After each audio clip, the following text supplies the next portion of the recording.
Ош шаардык ички иштер башкармалыгынын басма сөз кызматынын улуг инспектору милициянын подполковниги Замир Сыдыков өзгөчө оор кылмыштардын биринин бети кантип ачылганын айтып берди. Бул үрөй учурган окуя маалым болгондо 2017 жылдын 26 августунда болгон. Эртең мененки саат 7:00 чамасында келиндин күйөөсү адаттагыдай жумушуна кетет. Күйөөсүн жумушка узаткан келин бир аз эс алуу үчүн жата кетет. Ошол учурда кайнеси келинге нааразычылыгын билдирип, ал уулуна татыктуу эмес экендигин айта баштаган. Маркум менен келиндин ортосунда чыр чыгып, кайнеси келинин уулу менен ажыраштыра тургандыгын айткан. Андан соң өзү жаткан бөлмөгө кирип уктап жаткан. Бул жолу менен саат 9:00 чамасында келини ачууга алдырып, сырттан таш алып келип, кайнесинин башына бир нече жолу урган. Анын өлүп калгандыгын билген соң, өзүнүн бир тууган эжесин телефон аркылуу айткан. Окуя маркумдун баласынын Ош шаарынын Навай көчөсүндө жайгашкан үйүндө болгон. Эжесиңди экөөлөп аялдын башын кесип, денени дагы бөлүүгө аракет жасашып, кескилешкен. Бирок майнап чыкпай шейшепке көчөгө ороп, чоң баштыктарга бөлүп салгандан кийин денени кечинде такси менен жогоруда белгиленген даректеги таштанды челекке таштап кетишкен. Денени көтөрө албай калышып, таксистти жардамга чакырышкан. Таксиске эски буюмдарды ыргытып жатабыз деп коюшкан. Ал эми денеден бөлүнгөн башты башка даректеги ошол кездеги Ю Гагарин көчөсүндөгү таштандыга ташташкан. Үйдөгү кандын тактарын жууп кетирүүгө аракет жасашкан. Ушундай жол менен алар маркумдун таанылбай калуусун демек өздөрүнүн кылмышын жашырууга аракет жасашкан. Булак турмуш басылмасы. Ичип алып айдагандар жөнүндө. Урматтуу Москва шаарындагы мекемештер, эгерде документ боюнча көйгөйлөрүңүз болсо, бизге кайрылыңыз. Документ боюнча кызматтарыбыз: ИНН, СНИЛС, регистрация, трудовой договор, медкнижка, медкарта, перевод паспорт, перевод күбөлүк, перевод права, натуральный через нотариус. Биз өз ишибизди таза жана жоопкерчилик менен аткарабыз. Эч ойлонбой кайрыла бериңиздер.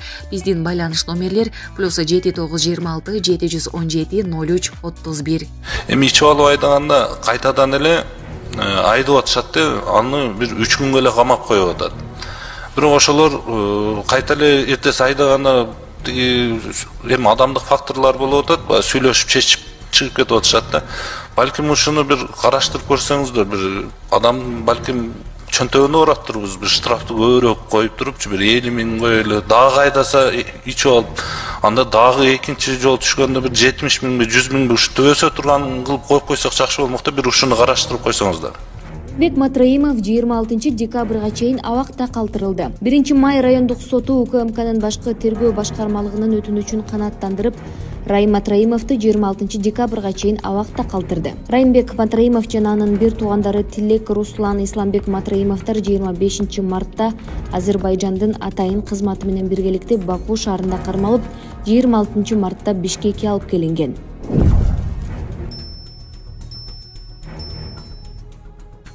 Мен силерге гарантия менен айтам. Бул күндө өтөт, 1 жылда өтөт, 2 жылда өтөт, президенттик шайлоодо кирет. Мен адамдардын характерин билем, эмнеге жөндөмдү экенин билем. Урматтуу кыргыз элим, азыркы учурда сиздердин жардамыңыздарга муктаж болуп турган кезибиз. Кызым Альбик Аккоз оорусу менен ооруп, биздин операциябыз төлкө пересадка менен болгону жатат. Кызыма мен өзүм донор болгону жатамын. Ушу кыздын туруп кетишине Аллахтын ыраазычылыгы үчүн жардамыңыздарды, ихсаныңыздарды аябаңыздар. Ушул М-банк мен кызымдын атында Махаббат П деп чыгат. Сбербанк мен өзүмдүн атымда Замира Ч деп чыгат. Коркпой кызымдын атына өч алсаңыздар, мен өзүм көтөрөмүн. Индия мамлекетине барып операция кылып пересадка жасатып келишибизге $40,000 керек болуп жатат. Өзүбүздүн каражатыбыз жетишпегендигине байланыштуу. Мен калайык кыргыз элим, сиздерден жардамыңыздарга муктаж болуп отурамын. Кызын басып туруп кетишине жардам бериңиздер. Урматтуу элим, кыргыз калкым, апам мага донор болгону жатат. Сиздерден жардам сураймын. Индия мамлекетине барганы жатам. Чоң суммадагы акча керек болуп атат, каражат $40,000. Ушундай сүйүктүктөр чыгып, аябай кыйналдым. Мен дагы төшөктө жатып кыйналып кеттим. Сиздерден жардамыңызга муктажмын. Жардам берип коюңуздарды өтүнөм. Жашым 22-де. Сиздер билип калдыңар. Егер ошол схема өтө турган болсо, бизде Өзбекстан эмес, Казакстан эмес, Түркмөнстан болот. Мына биз азыр характерибиз менен сыймыктанабыз. Көз каранды эмес биздин депутаттар талашабыз дейт. Эгер андай тартип келе турган болсо, мына элге дагы мен жоопкерчилик менен айтам. Түркмөнстандын парламентинде отуруп, жүгүнүп туруп кол чаап турасың. Бар арабызда жүгүнүп туруп кол чаап тургандар. Талап кылса жүгүнүп туруп, полусогнутым положении будет аплодировать. Келет ал. Келип атат. Каалоочулар айтып атат. Тандагыла. Эл журт, парламент. Эки жол бар. Тандап алгыла. Тура мени көбү күнөөлөйт, туура эмес. Конституцияны кабыл алып, ушул талаш тартыш болуп атат деп. Экинчи жол да бар. Бул Түркмөнстандын жолу. Түп-түз кирип барасыңар. Көп күтпөйсүң, 1-2 жыл. 1-2 жыл. Мен адамдардын характерин эмнеге жөндөмдүү экенин, эмне ойлоп аткандарын билем. Силер да билесиңер. Кимдер бийликке келип аткысы келгенин билесиңер. Ал утулуп калса, башкасы келе турган, анысын да билебиз. Дооронбай ака айткандай, шорду кыргызым.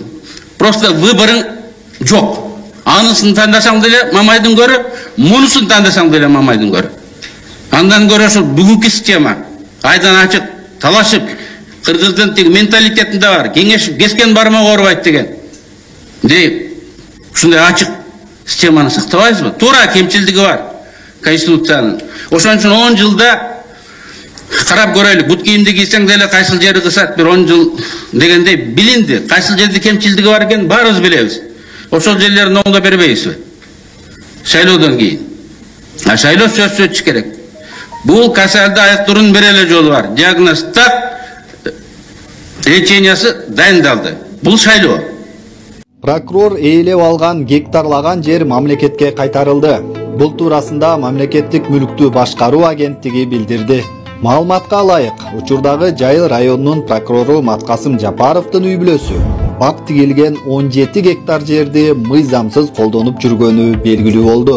Тагыраак айтканда, дан азыктарын эгүүгө ылайыкталган айыл чарба багытындагы жер максаттуу пайдаланылбай, көп жылдык бак өстүрүүгө берилип кеткен.